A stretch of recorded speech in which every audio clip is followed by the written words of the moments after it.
নিজের ছেলেকে ৮০টা বেত মেরেছেন। কয়টা? ৮০টা বেত মেরেছেন। এই ব্যাপারে অনেকগুলো বর্ণনা পাওয়া যায়। সবচেয়ে সহি বর্ণনা হচ্ছে মুয়াত্তা ইমাম মালিকের বর্ণনা। ওমর ফারুক রাদিয়াল্লাহু তাআলা আনহুর ছেলে আব্দুর রহমান মারুফুন বিআবি শাহমা ছিলেন মিশরে।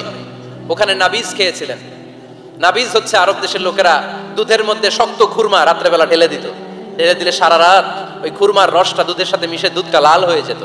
এটারে সকালবেলা খেত, খুব সুস্বাদু। এটাকে বলে নাবিজ। কিন্তু এটা রাতে ভিজাইলে সকালেই খাইতে হয়, রেখে দিলে আবার একটু সমস্যা হয়। এটা অনেকটা তারির মতো হয়ে যায়, মাতলামি চলে আসে। তো ওমর ফারুকের ছেলে নাবিজ খেয়েছেন, মদ খাননি, নাবিজ। কিন্তু নাবিজ খাওয়াতে সাকরান চলে এসেছে। সাকরান চলে আসাতে এটা যখন প্রমাণিত হয়েছে, আমর ইবনে আল আস রাদিয়াল্লাহু তাআলা আনহু নাকি ৮০ বেত মেরেছেন মিশরে। কয় বেত?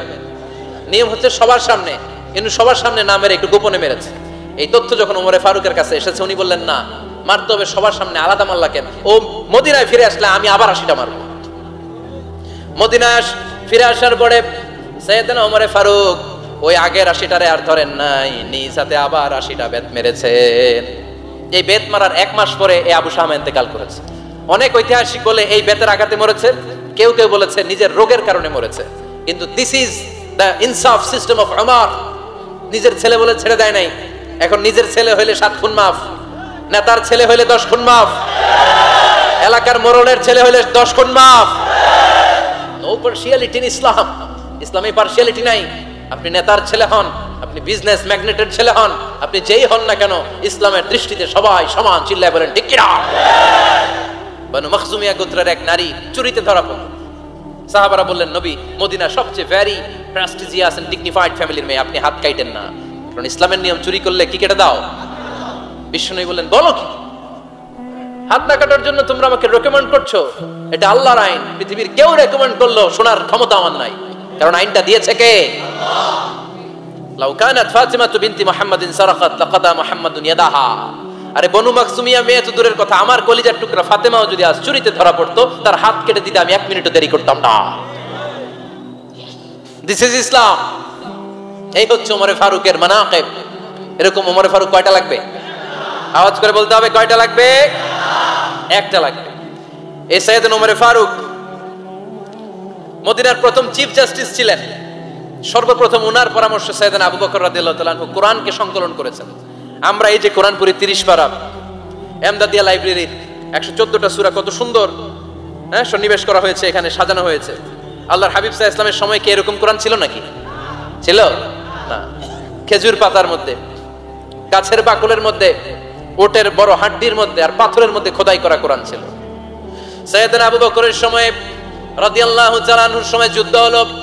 ৭০ জন হাফেজ সাহাবী ইন্তেকাল করলেন। সাইয়েদনা আবু বকর রাদিয়াল্লাহু তাআলা আনহুকে ডেকে ওমর ফারুক বললেন, ও আবু বকর, এইভাবে হাফেজে কোরআন সাহাবীরা যদি দুনিয়া থেকে বিদায় হয়ে যায়, আল্লাহর কোরআনও তো বিদায় হয়ে যাবে।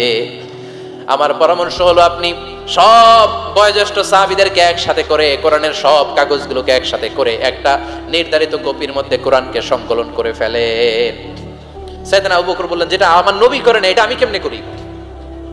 কিন্তু ওমর ফারুক নাচরবান্দা বলে না, এটা করলে কোনো খারাপ হবে না, ভালোই হবে। মুসলিম উম্মার জন্য এক জায়গায় কোরআন সন্নিবেশিত থাকবে, আপনি করেন। সাইয়েদনা আবু বকর রাজি হয় না, ওমর ফারুকও ছাড়ে না। ওমর ফারুক বলতে বলতে বলতে বলতে এমন ভাবে সাইয়েদনা আবু বকর রাদিয়াল্লাহু তাআলা আনহুকে ধরলেন, সব শেষে সাইয়েদনা আবু বকর ওমর ফারুকের কথায় কোরআন সংকলনে রাজি হয়ে গেলেন। পড়েন সুবহানাল্লাহ। উনি বললেন, ওমর যখন আমাকে বারবার বুঝাতে লাগলো, আল্লাহ তাআলা আমার হৃদয়টা ওমরের কথা শোনার জন্য খুলে দিলেন।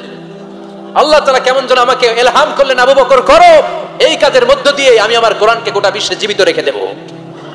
This is Omar. এই যে আমরা হিজরি সনের যে আমরা গণনা করি, এই হিজরি সনের প্রবর্তক হচ্ছে সাইয়েদনা ওমর ফারুক। সুবহানাল্লাহ নাই? আপনাদের মনোযোগ আছে না গেছে? কই ঘুমায় গেলেন মনে হয়? তাকবীর দেন তো একজন আওয়াজ করে।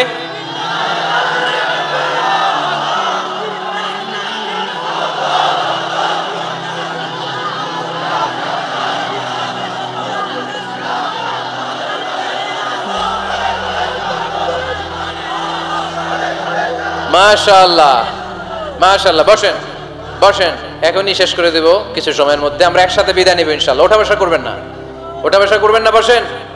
সাইয়েদনা ওমর ফারুক এই হিজরি সনের গণনা শুরু করেছে। সাহাবারা বলল, আমিরুল মুমিনিন, খ্রিস্টানদের ঈসাই সন আছে, আমাদের মুসলমানদের কোনো সন নাই।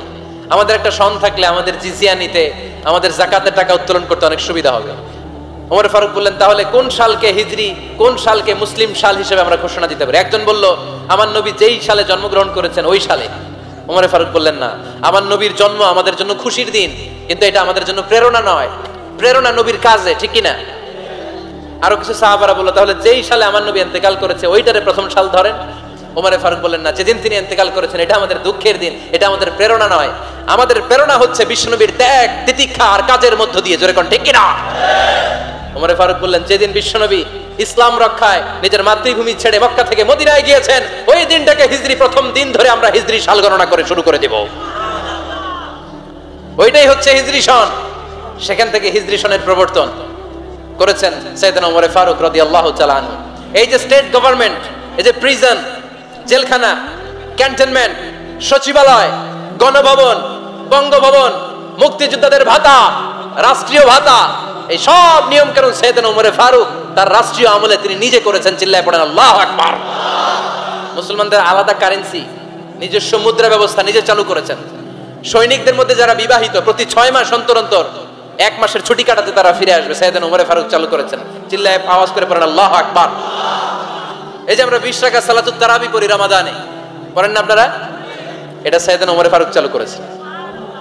সুবহানাল্লাহ পড়তে পারলেন না? কোরআনে মোট 22টা আয়াত আছে যেখানে সাহাবারা ইনডিসিশনে ভুগছিলেন। বিশ্বনবীর মত একটা, ওমর ফারুকের মত আরেকটা। এই 22 জায়গায় আল্লাহ তাআলা বিশ্বনবীর মতের পক্ষে আয়াত নাজিল না করে ওমর ফারুকের মতের পক্ষে কোরআনের আয়াত নাজিল করেছেন। আওয়াজ করে পড়েন আল্লাহু আকবার। এদিকে উঠলেন কেন আপনারা? যারা উঠছেন আমার দিকে তাকান।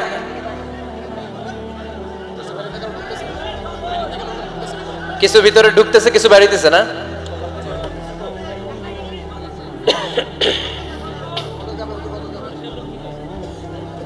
সাইয়েদনা ওমর ফারুক, আমরা সাহাবীদের জীবন চরিত পড়তে চাই না, কত যে অনুপ্রেরণামূলক দৃষ্টান্ত সাইয়েদনা ওমর ফারুক আমাদের জন্য রেখে গিয়েছেন।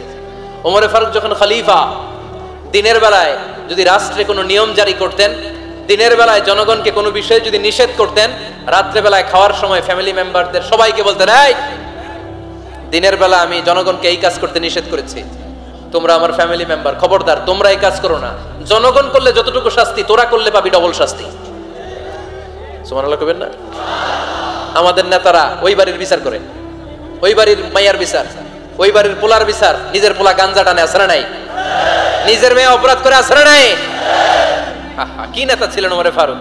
আগে নিজের ঘর সামলিয়েছে, আগে নিজেকে সামলিয়েছেন, নিজের ঘর ঠিক করেছেন। বলেছেন জনগণ করলে যত বেদ, তোরা করলে double Veda. This is call leader, ঠিক কিনা? এক বাবা এসে বললেন, ওমর ফারুক আমার ছেলে কথা শোনে না, বেয়াদব। ওমর ফারুক ছেলেরে ডাকলেন, বাবা তুমি তোমার আব্বাজানের কথা শোনো না, এটা তো কবিরা গুনাহ। ছেলে বলে, ওমর ফারুক সব দায় দায়িত্ব আল্লাহ ছেলে মেয়েদেরকে দিয়েছে। ওমর ফারুক বললেন, অবশ্যই দায়িত্ব দিয়েছে। তাহলে বলেন আমার বাবার দায়িত্ব কি? উনি বললেন, প্রাইমারিলি প্রথমত 3 দায়িত্ব। আইয়ানতাকিয়া উম্মাহ, পৃথিবীর প্রতিটি বাবার উচিত ছেলেদের মেয়েদের জন্য ভালো মায়ের ব্যবস্থা করা। 2 নম্বরে আইয়ুহসিনা ইসমা, সুন্দর তার একটা নাম রেখে দেয়া। 3 নম্বর ইউআল্লিমাহুল কিতাব, তার আল্লাহর কিতাব শিক্ষা দেওয়া। এবার ছেলেকে আমার আব্বা 3টার একটাও করে নাই।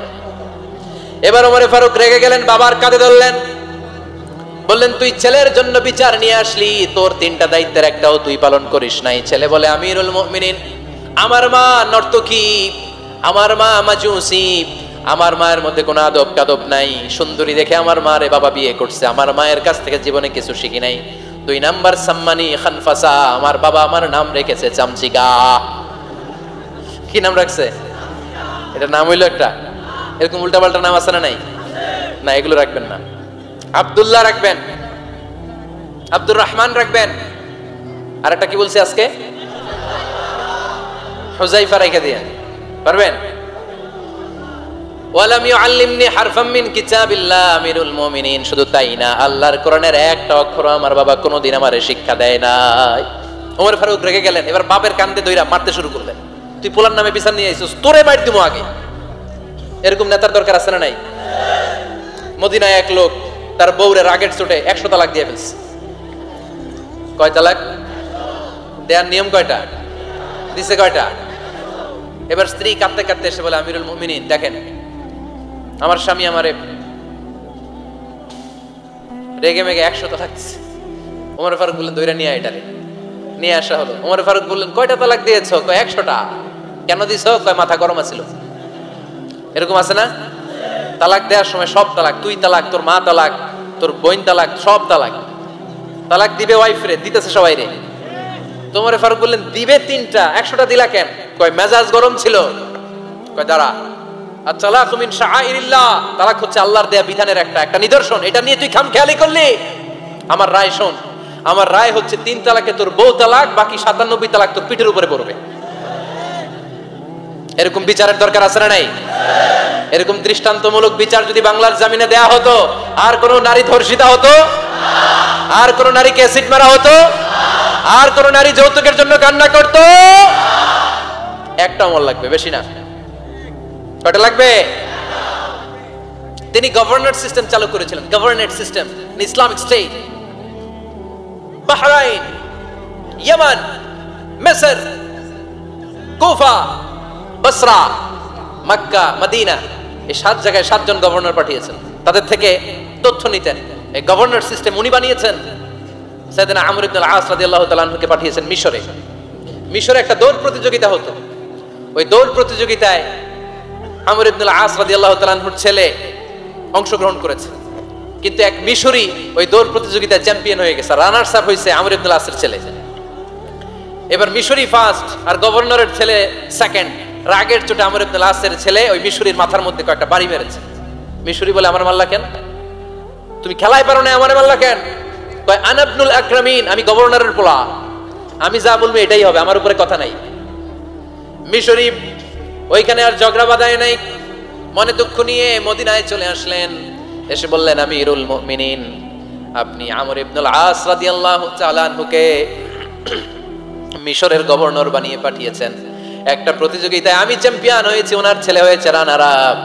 কেন সে চ্যাম্পিয়ন হতে পারে নাই? এই কারণে আমার মাথায় লাঠি দিয়ে 3টা বাড়ি মেরেছে। বিচারটা দিছে কার দরবারে? কথা বুঝেন নাই বোধহয়? ওমর ফারুকের দরবার। ওমর ফারুক বললেন, তাই আগামী বছরের অমুক তারিখ আমি সব গভর্নরদেরকে ডেকে হিসাব নিতে, ওই দিন তুই থাকবি, পারবি না? মিশরে বলে, পারবো। মানে অবশ্যই পারবো।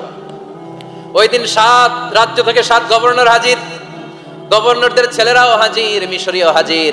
7 গভর্নরের কাছ থেকে 7 এলাকার খোঁজ খবর নেয়ার পরে ওমরে ফারুক বললেন, আইন আল মিসরি, মিশরি লোকটা কই, এদিকে আয়। মিশরি সামনে আসার পরে বলল, আমর ইবনুল আস, তুমি মিশরের গভর্নর, তোমার ছেলে সহ তুমি আসো। আমর ইবনুল আস এসে সামনে বসে রইলেন।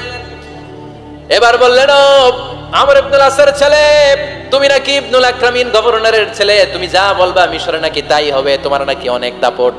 নিজে একটা লাঠি এনে মিশরীর হাতে দিয়ে বলল, এবার তোর মাথায় যতটা মারছে তুই ততটা গুনে গুনে মার, আমি দেখবো। আমর ইবনুল আস দেখবে, আমর ইবনুল আসের ছেলেরে তুই এখানে মার। সে বলতেছে, থাক, আপনি বলছেন এতেই যথেষ্ট, মারা লাগবে না, আমি মাফ করে দিলাম। ওমরে ফারুক বলল, খবরদার, মার, মার ওর মাথার মধ্যে। মিশরি ওমরে ফারুকের ধমক শুনে ভয়ে ভয়ে 3টা বাড়ি মারল। এই বাড়ি মারা দেখেও ওমরে ফারুকের হৃদয় ঠান্ডা হয় নাই। লজ্জায় আমর ইবনুল আস, বয়স হয়ে গিয়েছে, সাহাবা, মাথা তখন টাক, মাথায় চুল নাই, লজ্জায় মাথাটা হেট হয়ে মাথাটা নিচু করে রেখেছে। এবার রাগের চোটে ওমরে ফারুক বললেন, এবার আমর ইবনুল আসের টাক মাথার মধ্যে একটা মার, মার। কেন ছেলেকে শিক্ষা দিতে পারে নাই? ইয়া আমর ইবনুল আস, মাতা জাআলতুমুন নাস আবিদা, তোমরা কখন মিশরীদেরকে নিজেদের দাস বানায় নিলা? ওয়াকাদ ওয়ালাদাতুম উম্মুহুম আহরারা, আর ওদের মায়েরা তো ওদেরকে স্বাধীন সন্তান হিসেবে প্রসব করেছে। মানুষদের উপর ক্ষমতাগিরি করার জন্য গভর্নর পাঠাই নাই। খবরদার, জনগণ, তাদেরকে দেখভাল করার জন্য তোমাদেরকে পাঠানো হয়েছে, তাদের উপর কোনো অত্যাচার করার জন্য নয়। চিল্লায় বলেন ঠিক কি না?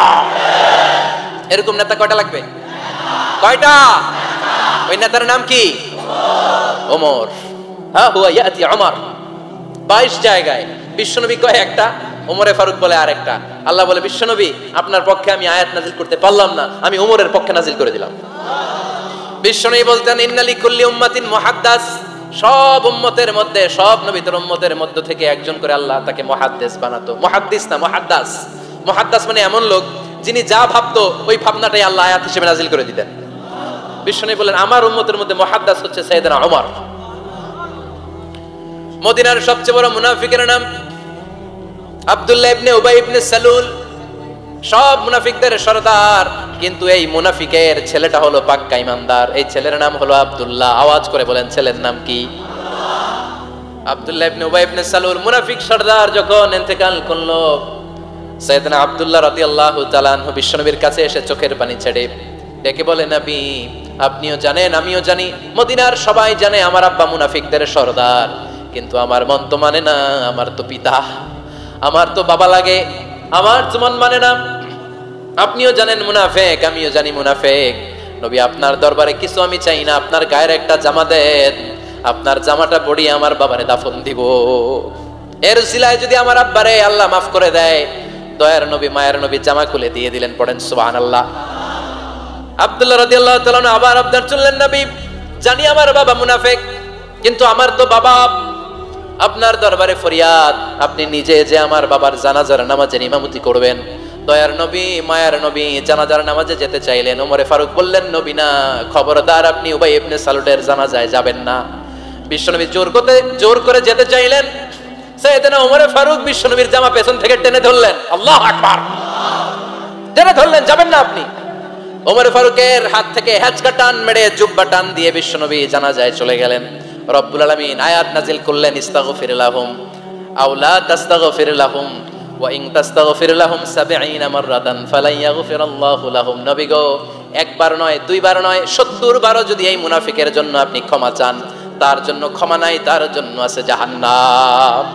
ওয়ালা তাকুম, আপনি যাবেন না আলা কবরি, কখনো তাদের জানাজায় যাবেন না। এই যে একটা ভুল করে ফেলছেন, এটা এইবারই শেষ, এরপরে আর যাবেন না। সাইয়েদনা ওমর ফারুকের পক্ষে আল্লাহ তাআলা কোরআনের আয়াত নাজিল করে দিলেন। চিল্লায় পড়েন আল্লাহু আকবার।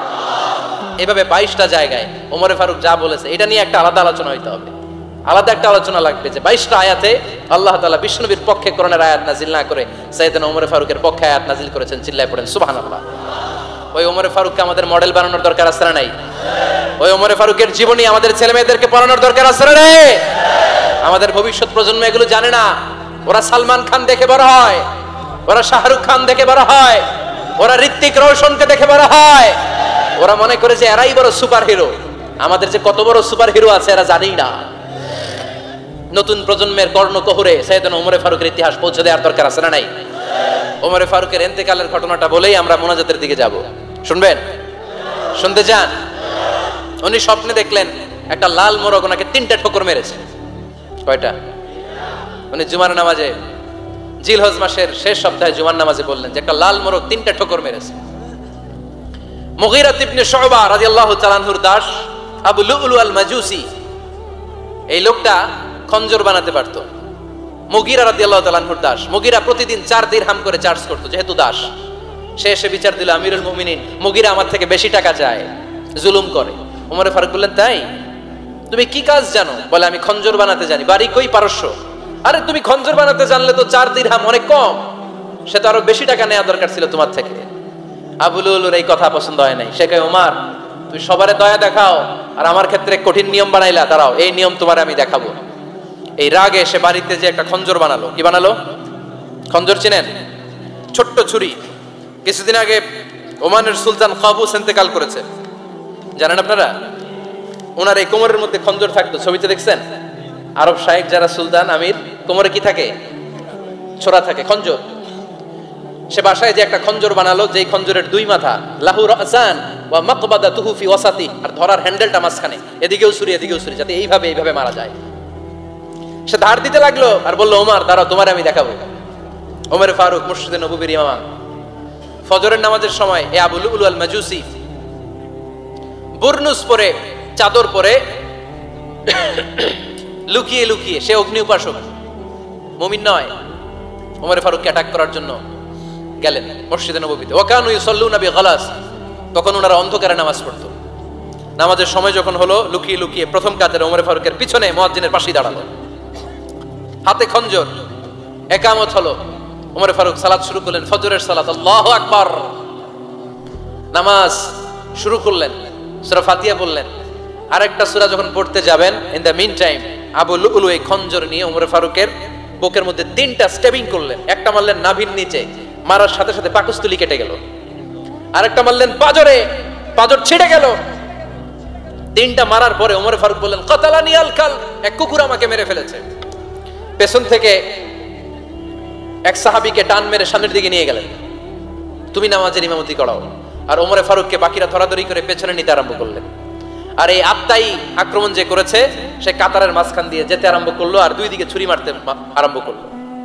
13 জন সাহাবীর গায়ে ছুরি মেরেছে, 7 জন সাহাবা স্পট ডেথ, জায়গায় মৃত্যু। এই ভয়ঙ্কর অবস্থা দেখে এক সাহাবী বুরনুস, এক ধরনের জুব্বা আছে মাথাওয়ালা, অনেকে জ্যাকেট পরছেন না এরকম মাথাওয়ালা, লম্বা জুব্বা আছে আর উপরে শীতে পড়ে মাথাওয়ালা, এই মাথাওয়ালা জুব্বা বের করে এক সাহাবী জালের মতো তার দিকে উড়ায় মারল। ওই বুরনুসের মধ্যে পেঁচিয়ে আবু লুলু মাটিতে পড়ে গেল আর সুইসাইড করে ফেললো, নিজের বুকে নিজে মেরে আত্মহত্যা। যেই সাহাবীকে ইমামতির জন্য দাঁড় করালেন উনি ছোট্ট সূরা দিয়ে প্রথম রাকাতে সূরা আল কাউসার, দ্বিতীয় রাকাতে সূরাতুল ইখলাস দিয়ে নামাজ শেষ। ওমর ফারুক বেহুশ। ওমর ফারুক কি বেহুশ। সবাই কান্নাকাটি করতেছে, সবাই দেখতে গেলেন, এখন হুঁশ ফিরে না।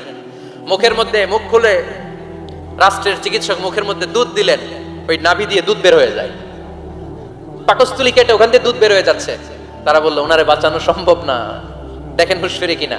হুঁশ ফিরলে ওনার পরে কে আমির হবে উনি যেন প্যানেল ঠিক করে দিয়ে যায়। সবাই তাকিয়েছে ওমর ফারুকের চোখের দিকে। আল্লাহর মেহেরবানিতে ঘন্টা খানিক পরে উনি চোখ খুললেন। চোখ খোলার পরেই বলেন নাই ও মা আমি মরে যাই। চোখ খোলার পরে উনি বলেন নাই কে মারলো আমারে। চোখ খোলার পরে উনি বলেন নাই আমার পরে নেতা কে হবে। চোখ খোলার পরে সর্বপ্রথম কথাটি ছিল আসল্লান নাস, আমার নেতৃত্বে যে ফজরের নামাজটা শুরু হয়েছিল এটাকে ঠিকমতো তোরা পড়েছিলি? আমার নেতৃত্বে যে ফজরের জামাত শুরু হয়েছিল সেটা ঠিকঠাক মতো সমাপ্ত হয়েছিল কিনা আগে বল।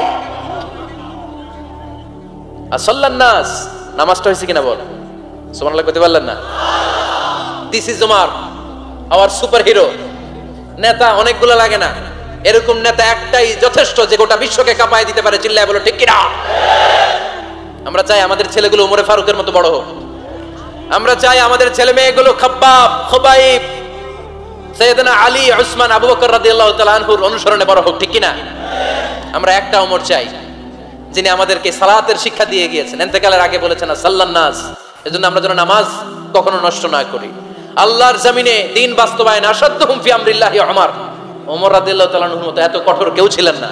তাই দ্বীন বাস্তবায়নে আমরা যেন কাউরে ছাড় না দেই। সবার আগে আল্লাহর দ্বীন, সবার আগে আল্লাহর কোরআন, সবার আগে আমার ইসলাম, ঠিক কিনা? চাইলেই কেউ এদেশ থেকে ইসলামরে মিটাই দিতে পারবে না। যে দেশে আল্লাহু আকবার ধ্বনির সাথে সাথে সূর্য উঠে যায়, আল্লাহু আকবার ধ্বনির সাথে সাথে সূর্য ডুবে যায়, সে দেশে আর কিছু থাকবে না থাক আমার ইসলাম থাকবেই, আর কিছু থাকবে না থাক আমার কোরআন থাকবেই। সে ইসলামের সাথে থাকতে রাজি আছেন তো? কোরআনের সাথে থাকতে রাজি আছেন তো?